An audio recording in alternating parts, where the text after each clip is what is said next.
waiting. I hear them in the air when mother came a-stomping and gives the coldest stare. Shut the door! Hi, it's Kerry Saint from Out of the Pit, and this is chapter 4 with Betty. I took a deep breath, and with trepidation I turned the key to Betty's front door. Stepping inside, I was immediately hit with a strong smell. With my heart now racing, I fumbled for the light switch and turned it on. I don't know who jumped first, me or the cat. It had been sleeping on the lounge, but now was wide-eyed and alarmed. It scurried away, startled by my entrance. It quickly disappeared, hiding amongst the furniture, watching every move I made. From what I can see, it looked healthy. It was a large black and female cat with a few white markings. To the right of me stood a large glass display cabinet containing a bunch of china dolls and knickknacks, all neatly arranged. To the left of me was a smaller cabinet with similar items, some I remember from my childhood. The lounge was tidy. A flowered lounge sat along the adjacent wall. A few clothing items of Betty's and a knitted blanket was draped over it. My mind and eyes played a cruel trick on me, and for a brief second I pictured Betty sitting there like a black shadow, arms folded and scolding at me. It totally unnerves me. I hesitate alone in my thoughts, wondering how she felt being taken to the hospital against her will. Was she hostile and sullen and refused to move, or did she resort to being the victim? Frankly, I would have liked to have known how it all transpired, but I can only imagine a number of scenarios could have been played out. I felt bad. I don't think anyone likes to have their free will taken from them, even if it is for their own good.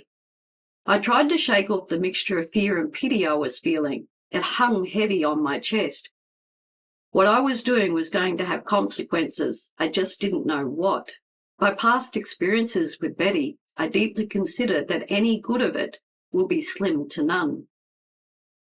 In the far corner of the lounge was a small TV on a stand. Across from it is a plain tied dark armchair. The air is stale and thick and seems to settle on you like a heavy mist. I headed to what appeared to be her dining area. Her table and chairs were squeezed in tightly. She was using an outdoor setting for table and chairs, definitely not ones designed for indoors. There was a dilapidated long red curtain hanging in front of a large glass sliding door that I assumed took you out to her backyard. As I look to the left of me and take a few steps, I'm now standing in her kitchen. It's also very small and situated in about the centre of the home. It was then that the pungent smell substantially increased. It hit my senses with full force.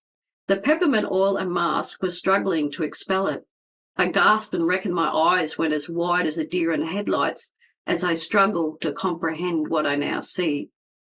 Looking down, I spot the cat's litter box, horrified to find it overflowing with cat excrement, which had obviously not been cleaned out or emptied in a very long time.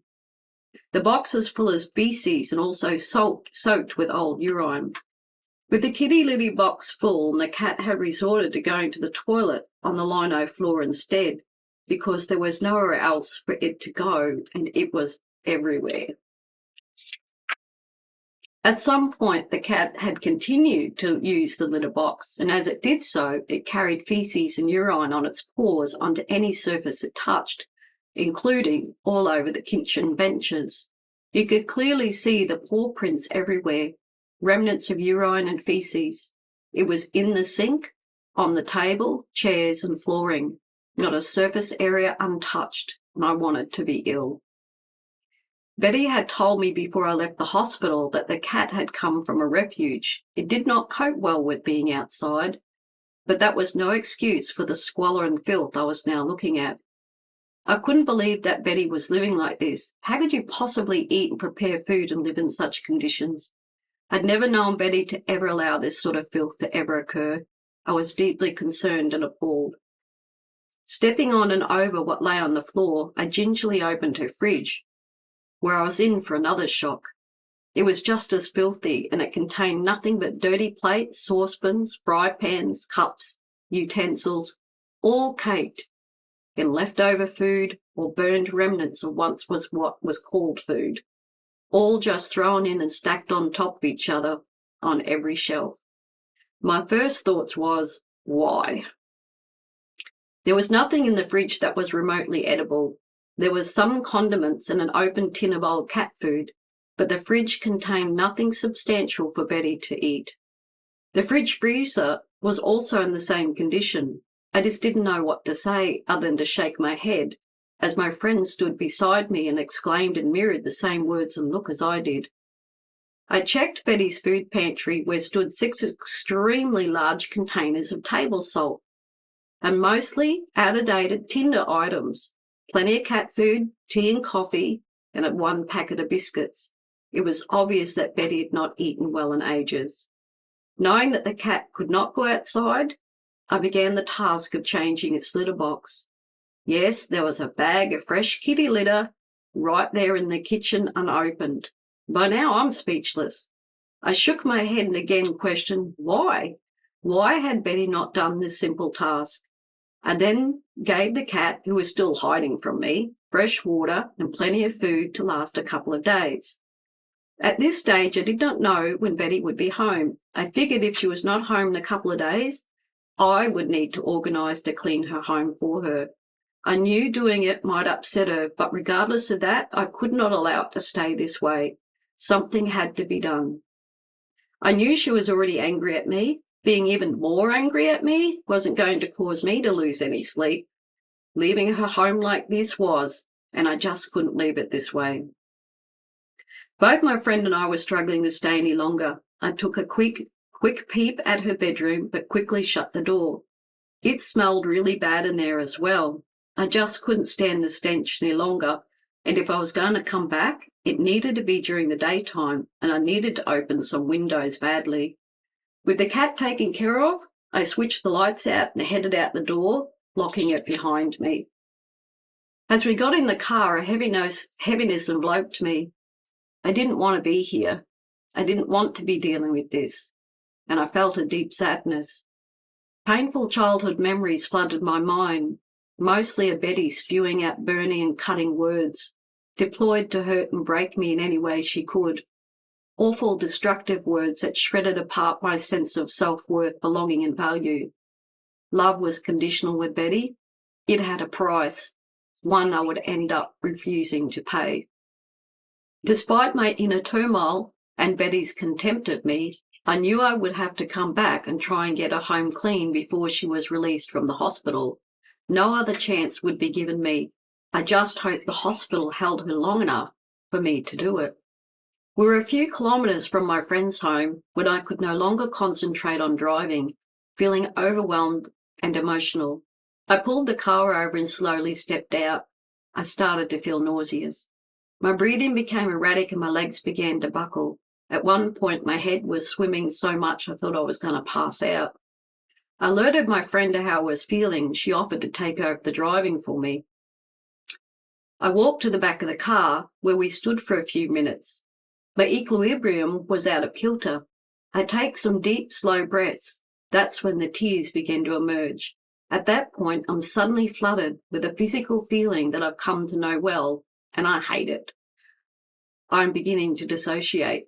My legs begin to feel much heavier, and I have to concentrate walking to the passenger's side of the vehicle. As I buckle myself in, I feel like I've taken a couple of 5-milligram tablets of Valium. I realise I am slipping into that part of me that helped me survive my childhood, the one that refused to feel the pain and had successfully pushed all the memories and feelings down to survive. I'm going numb. I'm dissociating to block out any feelings, memories, or pain from my current state. As my friend drives, it dawns on me that I'd not considered the impact of wearing a mask. I was now engulfed in silent, deep reflection, considering all the things I had just seen and smelt and the emotions I felt. It began to dawn on me that wearing the mask to protect me from the smells had brought on a whole other set of memories and feelings of its own. This is because as a child, I'd been violently deprived of air for periods of time. It is one of the first flashbacks I ever had. I have never worn a mask before and had not considered how triggering it would be to wear one. Walking through Betty's house, I could not quite put my finger on what was triggering the most, the mask or the smells. The mask was suffocating me. I desperately wanted to remove it, but when I tried to, the stench of the house would force me to put it back on again. I felt utterly trapped and unable to do anything to improve my situation. I don't want to go into the memory of the first flashback yet.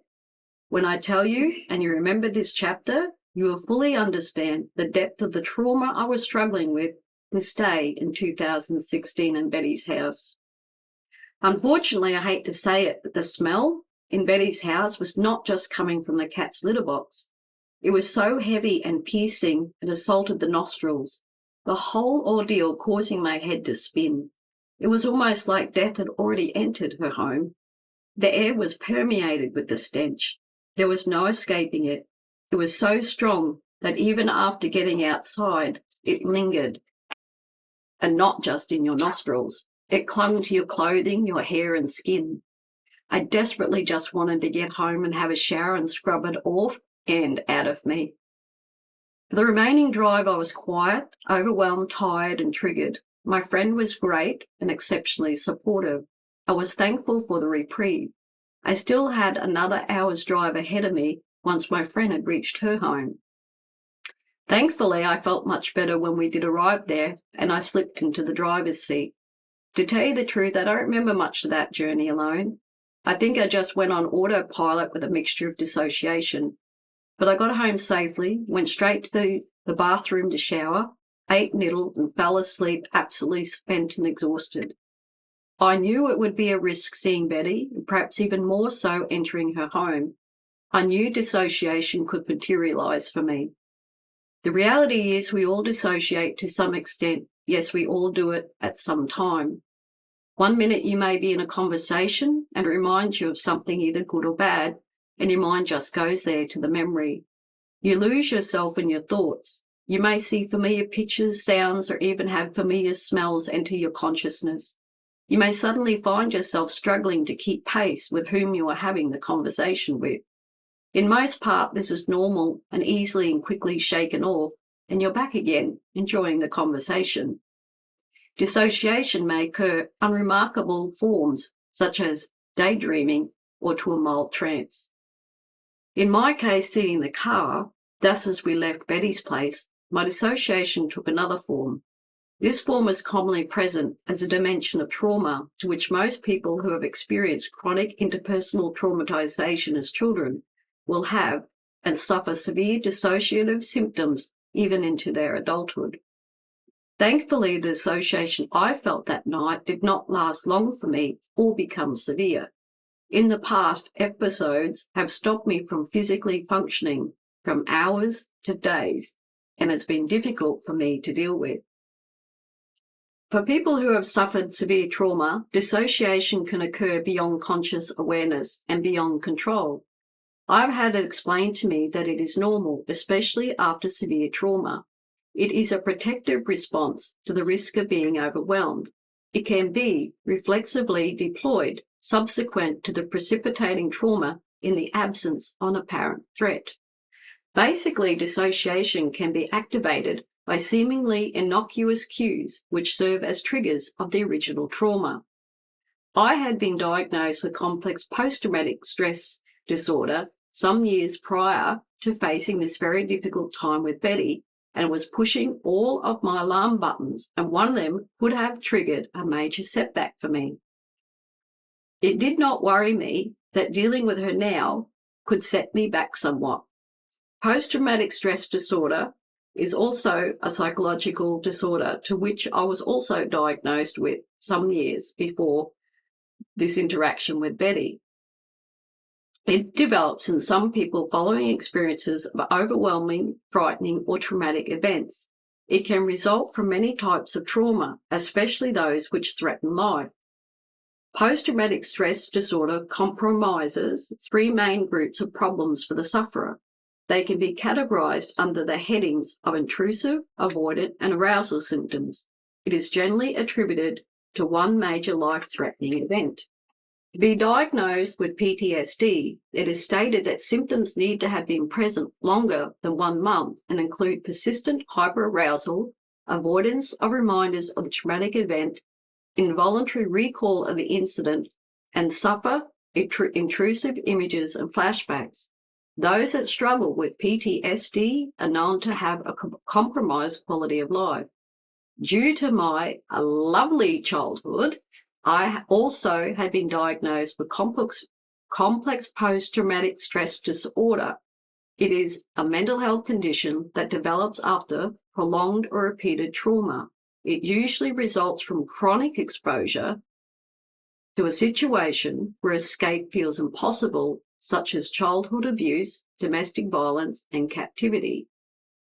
When you hear all of my story of adoption, you will no doubt conclude that no child could have endured what I did and not emerged unscathed. I wanted to share these diagnoses with you at this point of time because I feel it important for you to know just how difficult it was for me to even see Betty, let alone interact and try to help her. My PTSD came from more than one event that occurred in my place of employment as a youth worker working in residential care facilities and for child safety and juvenile justice. I worked in the field for over 17 years. I absolutely loved my job, but it finally took its toll after a series of major incidents, all within 6 months of each other, which I'll talk more later. I'd faced a lot in the past few years, and facing and helping my adopted mother Betty on that day in 2016 was exceptionally difficult for me. I was struggling, but I did manage. It seems the 8 years away and seeking help for myself was paying off, so far, at least. The next day I rang the hospital only to find out that Betty had been transferred to a small country hospital much further away. I wasn't happy about it because I knew that it did not have a mental health team or a facility there, but I was at least grateful that she was going to be kept there for a period of time where assessments on her would continue. I just knew in my heart that Betty was beginning to check out, meaning she did not want to live anymore. As a child, I knew that she would often refuse to eat or look after herself, but not as severe as this. The colour of her skin was what really concerned me. She looked deathly grey, and I mean deathly. I would hope that the hospital could help her. Perhaps she had a physical illness that needs tending to, on top of what was going on for her mentally. My assessment was that if I did not intervene when I did, I don't think Betty would have lasted much longer. By the look of her fridge, cupboards, she had no intentions of feeding her body. I contacted the country hospital just to let them know who I was and to get a message to Betty that the cat was being taken care of and they would come and see her as soon as I could. After a day of rest and recouping my energy, I then organised for one of my closest friends to come with me to help clean Betty's home. Mary and I are the best of friends. We have been through so much together, and her willingness to help me shows the calibre of her character and the depth of our friendship. We gathered a bunch of cleaning goods together, ensuring to grab extra masks, gloves, buckets and mops along the way. Again, I entered Betty's home, fully masked again with Mary close behind me. The first thing I did was put the cat in the garage to ensure it did not escape. I desperately needed to open some doors and windows and keep them open the whole time we were there. I was hoping to wear the mask as less as possible, or at least get frequent breaks. The biggest job was cleaning the kitchen. It was beyond disgusting. I felt really bad about Mary cleaning it. Betty was not her mother, and I felt guilty asking for her help, but Mary wouldn't let me get away with doing it on my own. You know you have a true friend when they're willing to walk this horror show with you.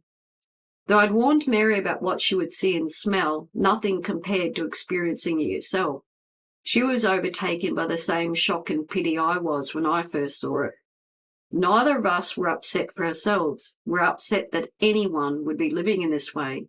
The first thing we did was to clean the kitchen bench tops. It was covered in cat paw markings, clearly evident of the remnants of its once dirty and overflowing kitty litter box. I could clearly see the cat was once again using the now cleaned litter box instead of the floor. Once we got the bench tops cleaned and disinfected, the lino floor got the scrubbing of its life. It was so bad, the mop barely touched what was deeply compressed into the lino. I ended up on my hands and knees scrubbing it with a scourer. I think I ended up going over it multiple times. I lost count how many times I had to actually get up off the floor and run outside to breathe in fresh air. Mary grabbed all the dishes out of the fridge and freezer to wash up. She pulled out every cupboard in the kitchen, taking stock of everything. Most of it we had to ditch as it was out of date, along with the old mouldy food items stacked in the fridge. Some pans were so damaged and burned we couldn't get them clean, so we had to throw them out as well. I decided I would go and purchase some new kitchen items for Betty, including her kettle, as it was in such a disastrous state. It looked as if the cat had not only been touched on the outside of it, but the inside of it as well. Plus it looked like someone had beaten it up with a hammer, and it had to go. Even with all the doors and the kitchen windows open, we still had to keep the masks on, though things were starting to improve. My body was screaming at me the whole time. I was not physically well. I had not been well for some years. I was diagnosed with mast cell activation disorder in 2013, and I also had a fractured spine. I was taking lots of medication, including some heavy-duty pain meds. What it took from me mentally to clean Betty's home is comparable to the enormous and debilitating physical pain I was also experiencing at the time. Mast cell activation disorder is a crippling, incurable illness. I'd spent months in bed in 2008 and 9, unable to eat, to walk, see, or breathe properly. I was in pain in every fibre of my being. The physical pain I endured every day, all day, including during the night, it was as if I'd run the 50 kilometres with a heavy backpack on.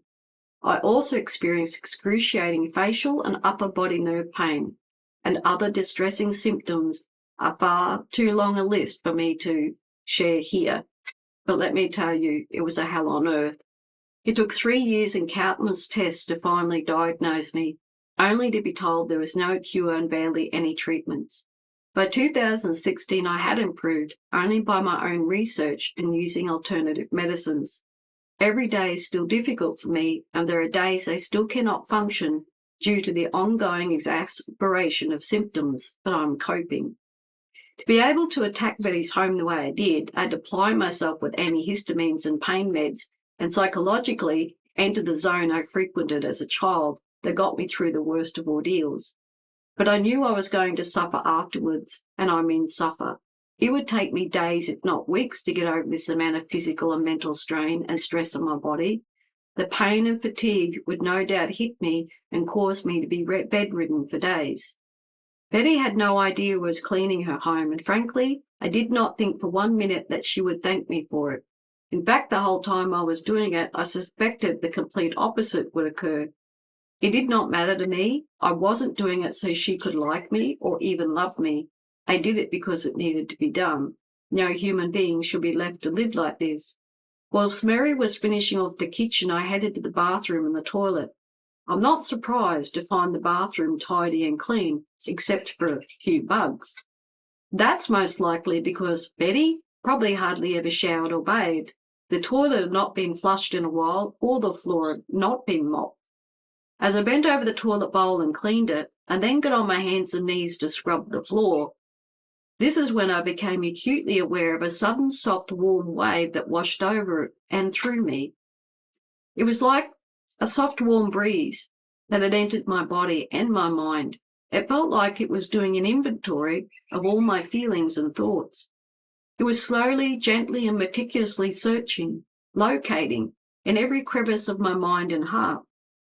I stood there just observing, silent, waiting for my mind to become aware of any hurts, resentments, and bitterness towards Betty, but it found nothing. Here I am standing over the toilet of a woman who has hurt me so profoundly, so crushing, so soul-destroying to the point that I've wanted to end my life many times, and I'm feeling nothing. Here I am cleaning a home, scrubbing through cat excrement, full well knowing there will not be one word of gratitude sent my way. There will be no utterance of regrets or apologies I will ever hear from Betty, and despite that, I feel nothing. Nothing negative rises within me. No anger, No hate, no bitterness, no revenge, and no need to hear sorry, and certainly no need to be thanked. I'm not sure how long I stood there within this realization. I was grateful for it, though. The warmness swept over me and through me. It made itself known and then left. I exhaled and finished cleaning and flushed the toilet. I'm covered in sweat and my body's exhausted, in pain and tired. I walked out into the kitchen with a smile on my face and told Mary of my experience. It was hard to explain, but it was so freeing, and for the first time in my life, I felt whole and at peace. After a break, I then head to Betty's bedroom. That room was the hardest to go in. Even though a person is absent, you can still feel their presence. I can anyway. It was thick with Betty. Her home had exterior cyclone shutters and all the exterior windows facing the street.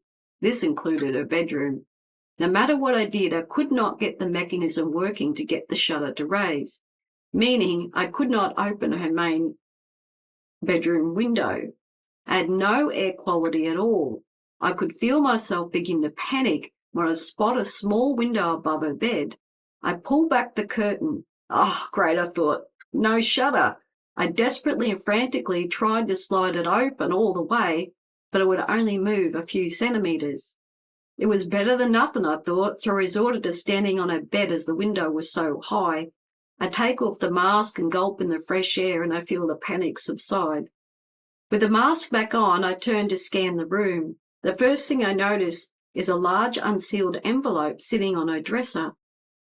I open it, and that's when I felt convinced that Betty was planning to end her life. She had a filing cabinet right beside her bed with a lot of personal papers in it, and it was packed and not in any order. Yet, here, right out in the open, was her last will and testament, as if she wanted to make sure it was found and not missed. I briefly looked over it, and I put it back. Her bed had the covers drawn up, but it wasn't tidy. I decided I wanted to change her sheets, and when I pulled the covers back, I found that she'd been wetting the bed, and it had been happening for a long time. I felt deeply sad for her. I stripped the bed and dumped the sheets in the garbage bag. I left the mattress to air, but in reality, it was beyond saving. She really needed a new one.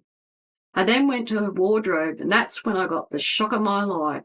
Hidden in the back, behind some clothes, was a rifle. I don't know much about guns, but it looked old school. Not antique, but an old 22 bolt action. I was shocked and I was horrified. Betty had threatened to shoot Marla. Not that Marla had seen a gun, but was concerned enough to call me to alert me of the possibility Betty might have one. I, on the other hand, thought it improbable. Ooh, gee, how I was wrong. I called out to Mary and showed her. She was just as much shocked as I was. Mary asked if there was any ammunition, so I started searching through drawers and shelves, and I didn't find any, thank goodness. The threat to shoot Marla was probably just that, a threat. But I would not have put it past Betty to run out of the bedroom, brandishing it, pretending it was loaded. When I was a kid, I'd seen Betty go screaming out of our house with an axe over her head to scare the Mormons coming out of our driveway. Clarence had gone running after her, yelling at her to drop it, but Betty wasn't listening. Clarence finally caught up to her and wrestled the axe from her. All the while, she's screaming obscenities for these two young Mormon boys to get off our property or she'd kill them. They obviously believed her and left in a hurry, and I don't think I ever saw a religious group ever enter our property again. So I knew Betty could go a bit crazy. Would she have ever used the rifle if she actually had ammunition? I considered she might have tried to get her hands on some to end her own life, but I just don't know. While I was searching her bedroom drawers for bullets, I instead found a whole bunch of receipts. You know, the ones you get from the ATM machines. Every one of them showed that Betty had withdrawn large sums of money almost daily. The amounts ranged from $1,000 to $2,000. She'd been doing it for months. I looked around her home, even the other two spare rooms. There was nothing in there that I could account for that kind of spending. There was nothing in her house worth anything. Everything she had was old, her old furniture, old belongings. There was not one expensive thing in her home. No expensive jewelry, not anything. I considered she may have the cash stashed somewhere and thought, do I try and find it? I decided not to. If she was hiding money, that was her business. I just hoped no one was taking advantage of her, though I thought she did like to play the pokies. Could she have spent it there? But I had no idea of knowing. I decided it was time to go. I was now struggling to stand and breathe, and I now had a raging headache to contend with. The kitchen was sparkling. We had managed to find fresh curtains and swapped as many out as we could. The ones that she had up were full of holes and falling apart. All of them smelled awful. They were so dilapidated that I threw them out as well. Though we had cleaned all we could not get rid of the smell entirely. It was tainted in all the furniture, the carpets, in the lounge, the bedrooms, and any curtains we couldn't replace. The smell was even in the clothes of the china dolls she collected that sat in and on top of the glass cabinet. I did not know if some of them were antique or not. Frankly, I didn't care because they creeped the hell out of me. We did our best and took us hours to accomplish. I was utterly exhausted and tired. I'd forced myself beyond my limits to keep going with extra pain meds to get the job done.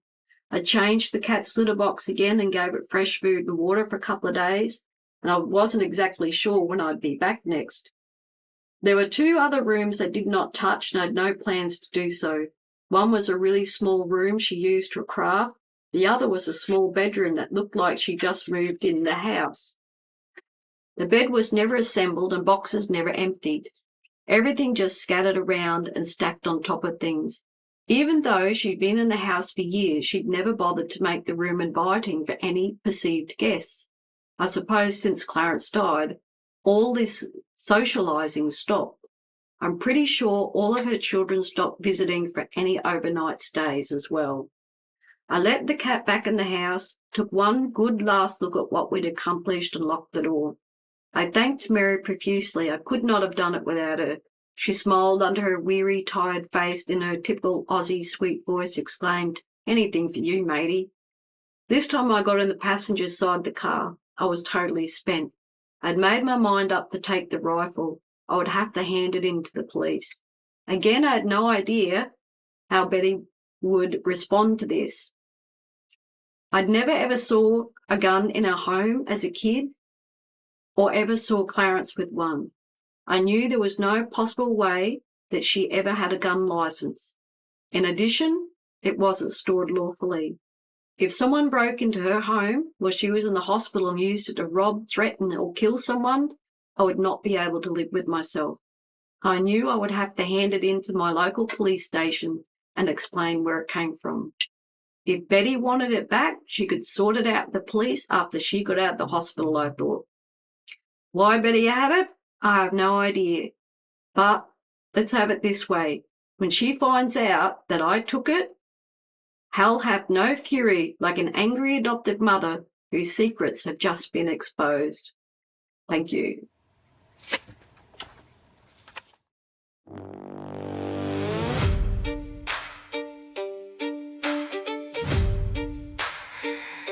The war drums go on beating. I hear them in the air. When mother came a-stomping and gives the coldest stare. Shut the door. Open the door. Shut the door again.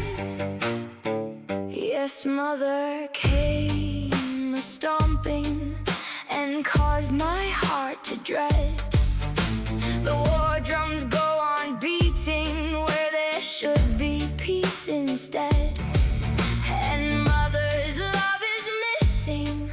That caused my heart to dread. I'm dying in the carnage, begging to be freed. When will this war be over?